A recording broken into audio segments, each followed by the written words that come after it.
नमस्कार, दिन भर की बड़ी खबरों में आपका स्वागत है। मैं हूं परवीन शेख। आज इस बुलेटिन में बात होगी नेहरू मेमोरियल म्यूजियम का नाम बदलने पर भड़की कांग्रेस की। मोदी सर ने मामले में राहुल गांधी को कोर्ट से मिली राहत की। बात करेंगे बृजभूषण को लेकर पहलवानों के अगले कदम की। राजस्थान पहुंचे चक्रवात तूफान बिपरजॉय की। साथ ही जानेंगे कैसे मणिपुर को लेकर विपक्ष के निशाने पर आई मोदी सरकार। और बुलेटिन के आखिर में बात होगी अडानी के निवेशकों से हैरान सेबी की। इसके साथ ही और भी कई बड़ी खबरों से आपको करवाएंगे रूबरू। लेकिन तमाम बड़ी खबरों से पहले एक नजर सुर्खियों पर। महंगाई के मुद्दे पर कांग्रेस ने मोदी सरकार से पूछे सवाल। कहा, जब होलसेल मार्केट में सामान की कीमतें कम हैं, तो 140 करोड़ देशवासियों को इसका फायदा क्यों नहीं मिल रहा। कर्नाटक में 20 जून को मोदी सरकार के खिलाफ विरोध प्रदर्शन करेगी कांग्रेस। केंद्र के राज्य सरकार को सस्ते चावल की बिक्री बंद करने के आदेश के खिलाफ होगा प्रदर्शन। पश्चिम बंगाल पंचायत चुनाव में केंद्रीय बलों की तैनाती पर ममता सरकार ने हाईकोर्ट में दाखिल की याचिका। बीजेपी ने केंद्रीय बलों की तैनाती पर जताई खुशी। बढ़त के साथ बंद हुआ शेयर बाजार। सेंसेक्स 467 अंकों की तेजी के साथ 63,385 पर हुआ बंद। निफ्टी 138 अंकों की उछाल के साथ 18,826 पर हुआ बंद। ये तो थी सुर्खियां और अब बात आज की सबसे बड़ी खबर की। दिल्ली में मौजूद Nehru memorial museum and library का नाम बदल दिया गया है। अब इसे prime minister museum and library के नाम से जाना जाएगा। नाम बदलने पर कांग्रेस ने मोदी सरकार को आड़े हाथों लिया है। तो क्या कहा कांग्रेस ने, देखते हैं ये रिपोर्ट। क्या नेहरू के नाम से बीजेपी को परेशानी है? आखिर क्यों नेहरू के नाम को मिटाने की हो रही है कोशिश? नेहरू के नाम पर रखे स्थानों का नाम क्यों बदला जा रहा है? 2014 में केंद्र में बीजेपी की सरकार बनने के बाद से ही गांधी नेहरू परिवार बीजेपी के निशाने पर रहा है। जिन इमारतों के नाम गांधी नेहरू परिवार के नाम पर हैं, उन्हें बदलने की कोशिश चल रही है। और अब मोदी सरकार ने देश की राजधानी में स्थित Nehru memorial museum and library का नाम बदल दिया है। अब इसे prime minister museum and library के नाम से जाना जाएगा। मोदी सरकार के इस फैसले पर विपक्षी दलों ने निशाना साधा है। कांग्रेस अध्यक्ष मल्लिकार्जुन खड़गे ने मोदी सरकार पर निशाना साधा। कांग्रेस के अध्यक्ष मल्लिकार्जुन खड़गे ने ट्वीट किया। उन्होंने लिखा, जिनका कोई इतिहास ही नहीं है वो दूसरों के इतिहास को मिटाने चले हैं। Nehru memorial museum and library का नाम बदलने के प्रयास से आधुनिक भारत के शिल्पकार और लोकतंत्र के निर्भीक प्रहरी पंडित जवाहरलाल नेहरू जी की शख्सियत को कम नहीं किया जा सकता। इससे केवल बीजेपी आरएसएस की ओछी मानसिकता और तानाशाही रवैये का परिचय मिलता है। मोदी सरकार की बोनी सोच हिंद के जवाहर का भारत के प्रति विशालकाय योगदान को कम नहीं कर सकती। नेहरू म्यूजियम को लेकर बीजेपी के तेवर तो 4 साल पहले ही दिखाई देने लगे थे, जब सांस्कृतिक मंत्रालय की तरफ से नेहरू मेमोरियल म्यूजियम और लाइब्रेरी सोसाइटी का पुनर्गठन किया गया था। और नेहरू म्यूजियम में कांग्रेस नेता मल्लिकार्जुन खड़गे, कर्ण सिंह और जयराम रमेश को बाहर कर दिया गया था। बदले में बीजेपी के करीबियों को इसका सदस्य बनाया गया था। पहले तो बीजेपी पंडित जवाहरलाल नेहरू की आलोचना ही करती थी, लेकिन अब तो उनके नाम पर बनी इमारत भी मोदी सरकार के निशाने पर है। निशाने पर तो राहुल गांधी भी हैं। मोदी सर ने मामले को लेकर राहुल गांधी को आज रांची कोर्ट में पेश होने का आदेश दिया गया था। इस मामले में उनके खिलाफ रांची में दर्ज याचिका पर सुनवाई हुई। ऐसे में सभी की नजरें कोर्ट पर लगी थी। तो क्या कुछ हुआ इस सुनवाई के दौरान, देखते हैं ये रिपोर्ट। मोदी सर ने मानहानि के मामले में आज रांची की एमपी एमएलए कोर्ट में राहुल गांधी की पेशी थी। राहुल गांधी की तरफ से कोर्ट से व्यक्तिगत पेशी में छूट की मांग की गई थी, लेकिन कोर्ट ने इसे मंजूर नहीं किया। इससे संकेत मिल रहे थे कि राहुल गांधी आज रांची कोर्ट में पेश होंगे, लेकिन राहुल कोर्ट में नहीं पहुंचे। उनके वकील की ओर से पेशी के लिए 15 दिन का समय मांगा गया है। राहुल गांधी की ओर से कोर्ट को बताया गया है कि व्यक्तिगत छूट देने वाली याचिका को खारिज करने के आदेश को हाईकोर्ट में चुनौती दी गई है, जिस पर सुनवाई चल रही है। इसलिए कोर्ट 15 दिन का समय और दे, तब तक हाईकोर्ट का फैसला भी आ सकता है। आपको बता दें कि 2019 में लोकसभा चुनाव के दौरान राहुल गांधी ने कोलार में कहा था कि नीरव मोदी, ललित मोदी और पीएम मोदी, इन सभी का सरनेम मोदी क्यों है। आपको बता दें, इस पर अधिवक्ता प्रदीप मोदी ने कोर्ट में शिकायत दर्ज कराई थी। याचिकाकर्ता ने कहा है कि राहुल गांधी की इस टिप्पणी से पूरे मोदी समाज का अपमान हुआ है। राहुल गांधी पर इस तरह का दर्ज ये मामला पहला नहीं है।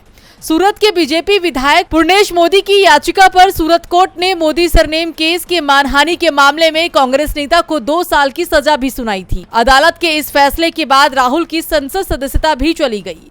इसके अलावा अमित शाह पर कथित आपत्तिजनक टिप्पणी करने के मामले में भी राहुल पर मुकदमा चल रहा है। कोर्ट से राहुल गांधी को बड़ी राहत मिली है, वहीं बृजभूषण को भी पुलिस ने राहत दी है। महिला पहलवानों के साथ यौन शोषण के आरोपों से घिरे बीजेपी सांसद बृजभूषण के खिलाफ दिल्ली पुलिस ने राउज एवेन्यू कोर्ट में चार्जशीट दाखिल कर दी, लेकिन पुलिस ने चार्जशीट में जो धाराएं लगाई हैं उससे नहीं लगता कि बृजभूषण की गिरफ्तारी हो पाएगी। अब इसको लेकर पहलवान साक्षी मलिक का बयान सामने आया है, तो क्या कहा है साक्षी मलिक ने, देखते हैं ये रिपोर्ट। भारतीय कुश्ती महासंघ के पूर्व अध्यक्ष और बीजेपी सांसद बृजभूषण शरण सिंह के खिलाफ 6 महिला पहलवानों के यौन उत्पीड़न और पीछा करने के मामले में आरोप पत्र दाखिल कर दिया गया है। पहलवानों ने खेल मंत्री अनुराग ठाकुर के आश्वासन के बाद 15 जून तक प्रदर्शन स्थगित कर दिया था। अनुराग ठाकुर ने प्रदर्शनकारी पहलवानों को आश्वासन दिया था 15 जून तक बृजभूषण के खिलाफ आरोप पत्र दाखिल हो जाएगा। अब आरोप पत्र दाखिल होने के बाद ओलंपिक पदक विजेता पहलवान साक्षी मलिक ने बड़ा बयान दिया है। प्रदर्शनकारी पहलवानों में शामिल साक्षी ने कहा, चार्जशीट में साफ तौर पर कहा गया है कि बृजभूषण शरण सिंह दोषी है, लेकिन हमारे वकील ने एक आवेदन दायर किया है। इससे वो जल्द से जल्द चार्जशीट देखकर आरोपों का पता लगा सकेंगे। हम पहले ये देखेंगे कि सरकार ने हमसे जो वादे किए थे वो पूरे हो रहे हैं या नहीं, उसके बाद हम अगला कोई कदम उठाएंगे। अभी हम इंतजार कर रहे हैं। पुलिस ने 1000 पन्नों की चार्जशीट में नाबालिग पहलवान की ओर से बृजभूषण के खिलाफ दर्ज कराई गई शिकायत को रद्द करने की सिफारिश करते हुए कहा कि कोई पुख्ता सबूत नहीं मिले। नाबालिग पहलवान ने पहले बृजभूषण पर यौन उत्पीड़न का आरोप लगाया था, लेकिन बाद में वापस ले लिया। दिल्ली पुलिस के आरोप पत्र दाखिल किए जाने के तुरंत बाद पहलवानों ने अगली कार्रवाई को लेकर बातचीत शुरू कर दी है, लेकिन कुछ बताया नहीं। साक्षी मलिक के पति सत्यव्रत काद्यान ने कहा है कि हम इस पर बात कर रहे हैं। इससे पहले पहलवानों ने कहा था कि आंदोलन अस्थायी तौर पर रोका गया है और बृजभूषण की गिरफ्तारी नहीं होने पर वो इसे जारी रखेंगे। उन्होंने ये भी कहा था कि इंसाफ नहीं मिलने पर वो एशियाई खेलों के ट्रायल में भाग नहीं लेंगे। पहलवानों के अगले कदम पर सबकी नजरें टिकी हैं। नजरें तो चक्रवात तूफान बिपरजॉय पर भी हैं। गुजरात के कच्छ जिले में जखाऊ पोर्ट पर टकराने के बाद जबरदस्त लैंडफॉल हुआ। चक्रवात की वजह से कम 500 पेड़ उखड़ गए और 2 लोगों की जान चली गई। कई लोग घायल हैं। गुजरात के बाद तूफान राजस्थान की तरफ बढ़ गया है। चक्रवाती तूफान का दिल्ली, मध्य प्रदेश और राजस्थान पर क्या होगा असर, देखते हैं ये रिपोर्ट। तूफान बिपरजॉय की गुजरात की विनाश लीला से हालात ये हो गए हैं कि तटीय इलाकों पर लैंडफॉल के बाद IMD ने कई राज्यों को चेतावनी जारी कर दी है। चक्रवात के चलते हवाएं अभी भी 125 किलोमीटर प्रति घंटे की रफ्तार से चल रही है। चक्रवात को देखते हुए गुजरात के स्थानीय प्रशासन ने 94,000 से अधिक लोगों को सुरक्षित स्थानों पर पहुंचाया। अभी भी लोगों को घरों से बाहर नहीं निकलने की सलाह दी गई है। आपदा प्रबंधन टीमों को अलर्ट पर रखा गया है। मौसम विभाग ने कहा है कि अरब सागर में 10 दिनों से चल रहा चक्रवाती तूफान बिपरजॉय बेहद शक्तिशाली हो चुका है, जिसने गुरुवार की शाम से पूरी तरह सौराष्ट्र कच्छ क्षेत्र के कई हिस्सों में बर्बादी मचाई। गुजरात के तटीय इलाकों में बिपरजॉय की बर्बादी का आलम ये था कि 150 से 200 बिजली के खंभे गिर गए, 6 बिजली उपकेंद्र बंद हो गए। नतीजन 940 गांवों की बिजली गुम हो गई, 500 पेड़ उखड़ गए।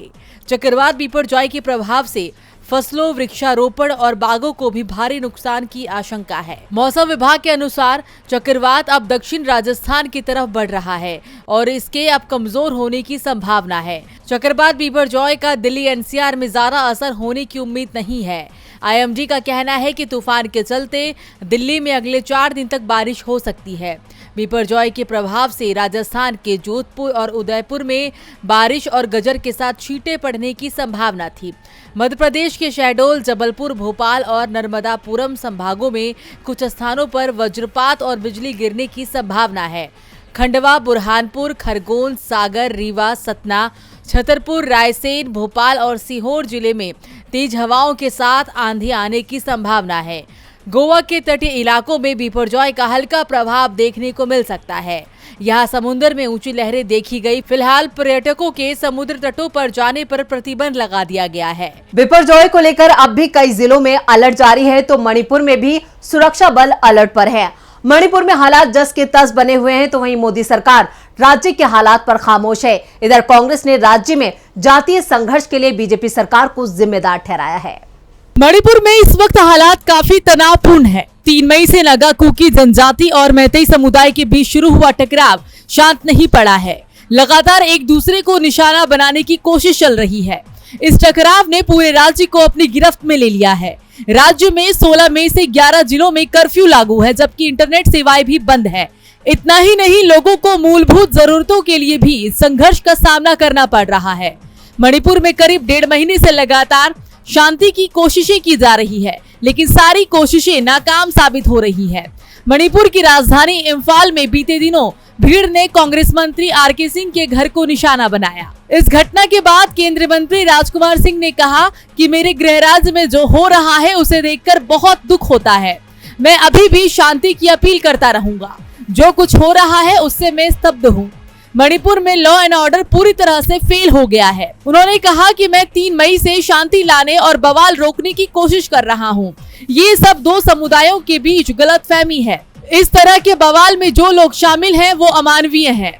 बताया जा रहा है कि जिस समय केंद्रीय मंत्री के घर को निशाना बनाया गया उस समय वो घर पर नहीं थे। इतना ही नहीं, बेकाबू भीड़ ने न्यू चेकॉन में भी 2 घर फूंक दिए, जिसके बाद सुरक्षा बलों को बल प्रयोग करना पड़ा। वहीं इस मामले को लेकर कांग्रेस घटना के बाद से ही सरकार पर दबाव बना रहा है।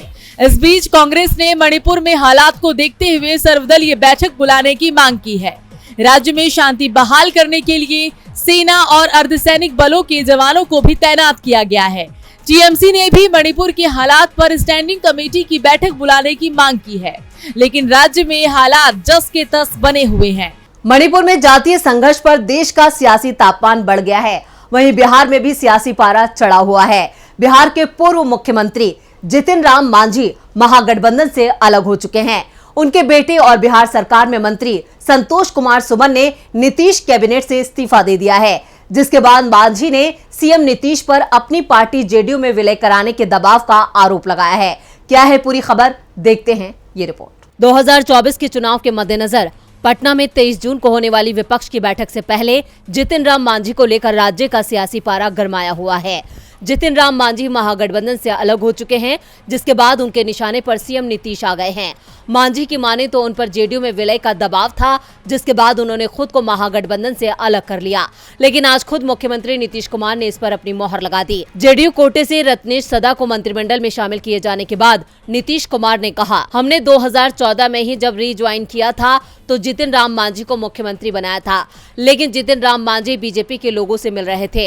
हालांकि उसके बाद हमारे यहाँ आकर भी अपनी बात कह रहे थे कि ये हुआ वो हुआ। हमने साफ कर दिया कि आप अपनी पार्टी का जेडीयू में विलय कर दीजिए या फिर हमसे अलग हो जाइए। नीतीश कुमार ने जितिन राम मांझी पर बड़ा आरोप लगाते हुए कहा कि 23 जून को विपक्षी दलों की बैठक होने वाली है।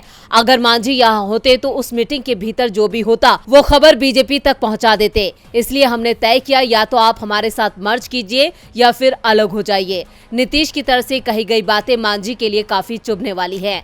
इसके अलावा संतोष मांझी जिस समाज से आते हैं उसी मुसहर समाज के रत्नेश सदा को नीतीश ने अपने मंत्रिमंडल में शामिल किया है। हालांकि दूसरी तरफ जितिन राम मांझी की बीजेपी आला कमान से भी अगले हफ्ते बातचीत होनी है। 19 जून को पटना में हम पार्टी की राष्ट्रीय कार्यकारिणी की बैठक के बाद जितिन राम मांझी और उनके बेटे संतोष सुमन दिल्ली पहुंचेंगे, जहां अमित शाह समेत बीजेपी के बड़े नेताओं से उनकी मुलाकात होगी। माना जा रहा है कि उस बैठक के बाद मांझी के एनडीए में शामिल होने पर अंतिम मोहर लगेगी। और बुलेटिन के आखिर में बात अडानी ग्रुप की। अडानी मुद्दा लगातार खबरों में बना हुआ है। इस बार सेबी भी अडानी ग्रुप के निवेशकों को लेकर हैरान है। वो खुद नहीं समझ पा रही है कि अडानी ग्रुप के पास इतना पैसा कहां से आया है। क्या है पूरी खबर, देखते हैं ये रिपोर्ट। अडानी ग्रुप की कमाई में कैसे आया उछाल? क्या काली कमाई कर रही है कंपनी? क्या है शेयर बढ़ने के राज? ये सवाल तब से उठाए जा रहे हैं जब से सेबी ने बड़ा खुलासा किया है। दरअसल सेबी ने पाया है कि सितंबर 2022 तिमाही के बाद से ही अडानी ग्रुप की 6 लिस्टेड कंपनियों के शेयरों में निवेश करने वाले विदेशी पोर्टफोलियो निवेशकों की संख्या में इजाफा देखने को मिला। अडानी ग्रुप की 6 कंपनियों Adani enterprises, Adani total gas, Adani transmission, Adani green, Adani porters और अडानी पावर के तिमाही फॉरेन शेयर होल्डिंग पैटर्न के विश्लेषण में ये बात सामने आई है। सेबी ने पाया है कि सितंबर 2020 में अडानी ग्रुप की फ्लैगशिप कंपनी अडानी इंटरप्राइजेज में निवेश करने वाले एफपीआईएस की संख्या 133 थी, जो मार्च 2023 में 3 गुना होकर 410 हो गई। अडानी टोटल गैस में विदेशी निवेशकों की संख्या 63 से बढ़कर 532 तक पहुंच गई। अडानी ट्रांसमिशन में एफपीआईएस की तादाद 62 से बढ़कर 431 तक पहुंच गई और अडानी ग्रीन के मामले में ये संख्या 94 से बढ़कर 581 तक पहुंच गई। ये आंकड़े साफ बता रहे हैं कि कंपनी में निवेशकों की संख्या में लगातार इजाफा हुआ है। अब सवाल उठता है कि ये बढ़ोतरी कैसे? सेबी को भी यही सवाल परेशान कर रहा है, जिसकी वो लगातार जांच कर रही है। आपको बता दें कि capital market regulator Adani group की कंपनियों में विदेशी निवेशकों की हिस्सेदारी और मिनिमम शेयर होल्डिंग के नियमों के कथित उल्लंघन की जांच कर रहा है। अब देखना होगा कि इस जांच में क्या निकलकर सामने आता है। तो आज इस बुलेटिन में इतना ही। देखते रहिए डीबी लाइव। नमस्कार।